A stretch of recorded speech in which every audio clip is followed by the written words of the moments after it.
सामने आलाय कारण असं ठरलंय की एका जाहीर कार्यक्रमात बोलताना भाजपचे प्रमुख घटक होणार आहे 2029 मध्ये आपल्याला मोठी लढाई जिंकायची आहे आणि एक हाती आम्हाला लागू करायचं आणि त्यामुळे मग शिवसेना नाही, याच्यावर मी उत्तर ऑलरेडी कोकणामध्येच दिलेलं आहे. प्रमोद जठार हे भाजपाचे आमदार आहेत, डिसिजन मेकर नाही आहेत. डिसिजन घेणारे माननीय देवेंद्रजी आहेत आणि त्यांचे केंद्रीय सगळे स्तरावरचे नेते आहेत. तसं मी त्या माझ्या मुलाखतीमध्ये सांगितलं होतं की मी काय करावं आणि पक्षानं काय करावं हे शिवसेनेमध्ये जर मी सांगायला लागलो तर ते मला पहिले अधिकार आहेत का, तर मला ते अधिकार नाहीत. मी मंत्री असताना देखील, मी उद्योगमंत्री असताना देखील. त्यामुळे भाजप तर आमचा मोठा भाऊ आहे आणि त्याच्यामध्ये नेत्यांचे फार मोठे स्तर आहेत आणि तिथले महाराष्ट्रातले सगळे निर्णय हे देवेंद्रजी घेतात. त्याच्यामुळे नवीन आमच्या कोकणातले मित्र प्रमोद जठार साहेब आमदार झालेले आहेत. शेवटी संघटना बांधणं, संघटना वाढवणं हे प्रत्येक कार्यकर्त्याचं काम असतं आणि आपल्या कार्यकर्त्यांना ऊर्जा देण्यासाठी अशा पद्धतीची वक्तव्ये कदाचित झाली असतील आणि मी त्याच्याकडे अतिशय खिलाडी वृत्तीनं बघतो. त्याच्यामध्ये कुठेही वाद आहे किंवा विवाद आहे अशातला भाग नाही. असं आहे की तुम्ही आता ज्या स्थानिक स्वराज्य संस्थांच्या निवडणुका आहेत त्याचा फॉर्म्युला ठरल्याची चर्चा आहे, नेमकी काय आणि तुम्ही कुठल्या जागेवर आहात? फॉर्म्युला अजिबात ठरलेला नाही.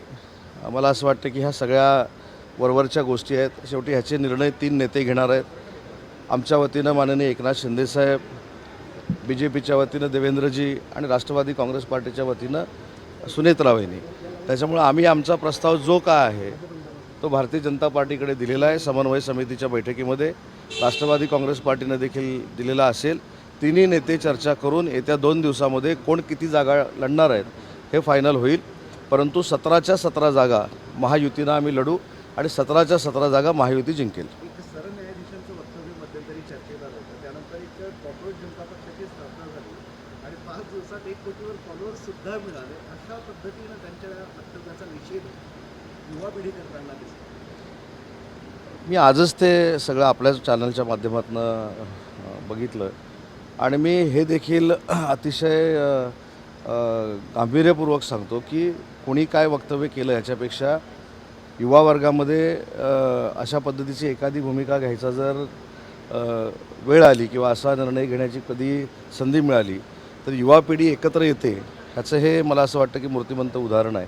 त्याच्यामुळं तो पक्ष पुढे जाऊन काय करेल, काय करणार आहे हे काय मला काहीच माहिती नाही.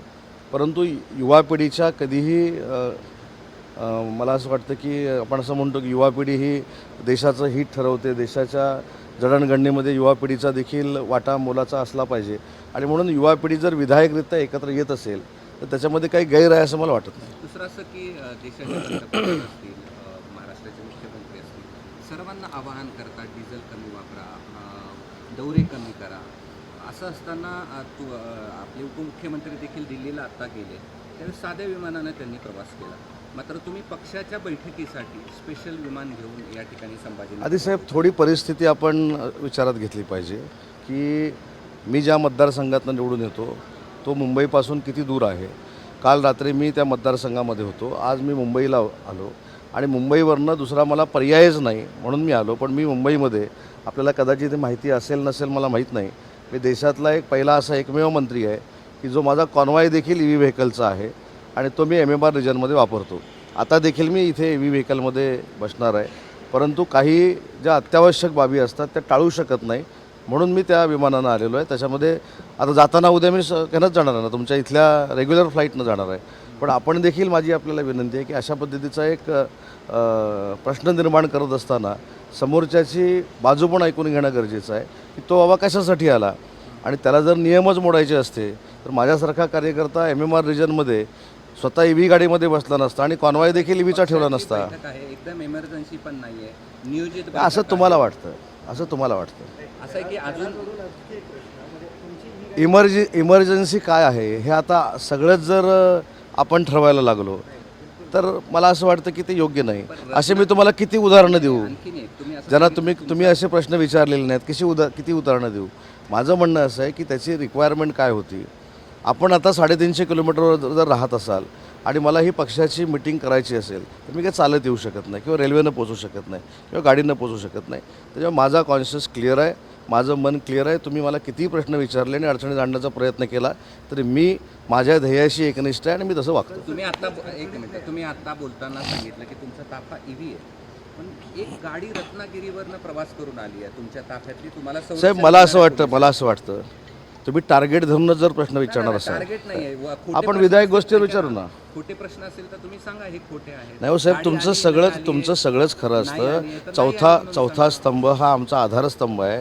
तुमच्यामुळंच आम्ही लोकांना दिसायला लागलेलो आहे. त्याच्यामुळे तुमच्याबद्दल 100% आदर आहे. परंतु एखादी गोष्ट राईचा पर्वत करण्यामध्ये काय अर्थ आहे असं मला वाटत नाही. माझं म्हणणं, मी अनेक वेळा छत्रपती संभाजीनगरला येतो, अनेक वेळा ह्या ठिकाणी येतो.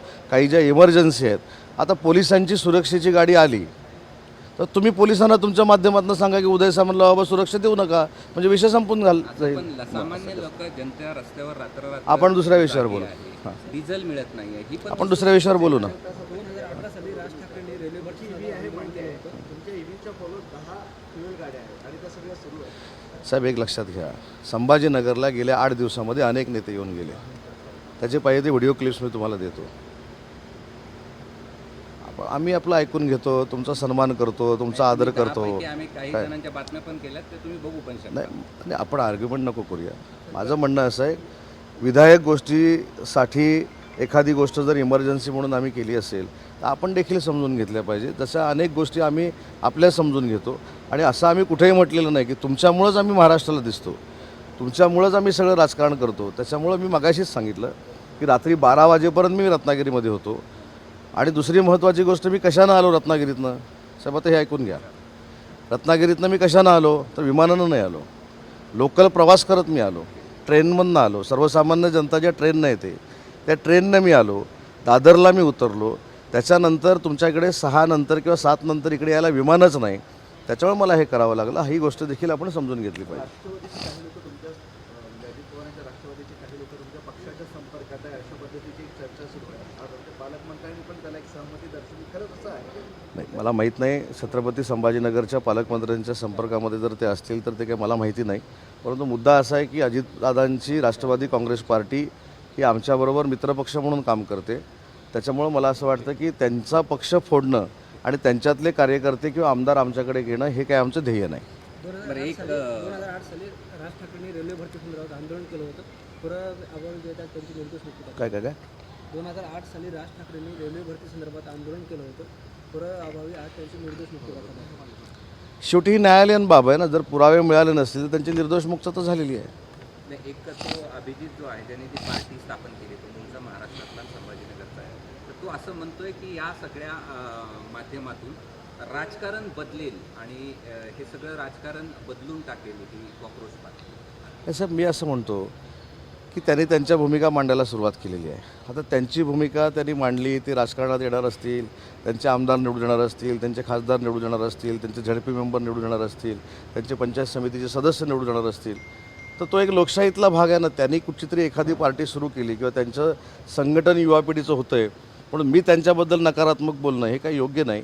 मी मगाशीच सांगितलं की युवा पिढी एकत्र जर येत असेल तरी चांगली गोष्ट आहे. SIR हा विषय जरी आज असला तरी आगामी विधान परिषदा निवडणुकीच्या दृष्टीनं पक्ष मजबूतीकरणासाठी तुमचे आणि नाही, आज SIRचा तर नक्कीच प्रश्न आहे. त्याच्यानंतर विधान परिषदेच्या बाबतीमध्ये देखील चर्चा आम्ही करू. त्याच्यानंतर आमचे गटप्रमुखापासून जिल्हाप्रमुखापर्यंत सगळी पदं भरलेली आहेत काय ते आम्ही बघू.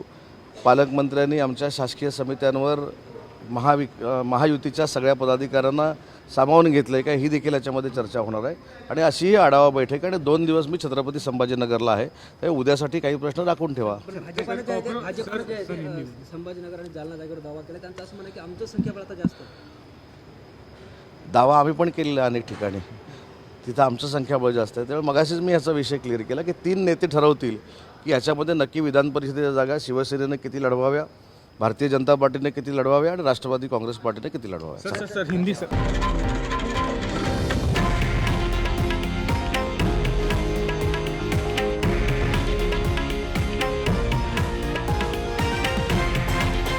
हे आहे देशातील नंबर 1 न्यूज नेटवर्क आणि आपण पाहत आहात TV9 मराठी, एकमेव.